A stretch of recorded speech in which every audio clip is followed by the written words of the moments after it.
Бурхан Буддаа нэгэн цуглаанд сургаал айлдаж байлаа. Мянган хүн цугласан байжээ. Нэгэн ноён их л ууртай ирж тэр хүн 3 хүүтэй бөгөөд гуруула Буддааг дагж бясалгаж эхэлсэн байна. Тэд аавынхаа бизнесийг ямар нэг байдлаар сонирхохгүй байсан нь аавынх нь уурыг хүргэж.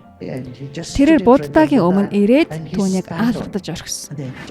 Будда хариуд нь яагаачгүй тэнд байсан бүх хүн цочирдож мэгдсэн. Будда тайван амгалан байж инээмсэглэж байсан.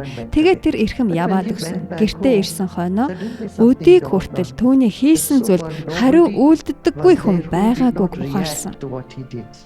Тэгээд бүхэл оройжин унтаж чадаагүй маргааш нь Будда дээр очиж өчигдөр хийсэн зүйлдээ өршөөлгүйсэн. Будда үгүй би уучлах чадахгүй гэсэн.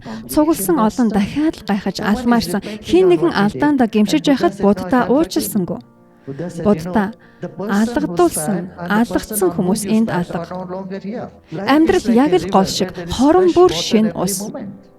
Танд алгадуулсан хүнтэй таарвал таныг уучлаарай гэж би дамжуулнаа гэж.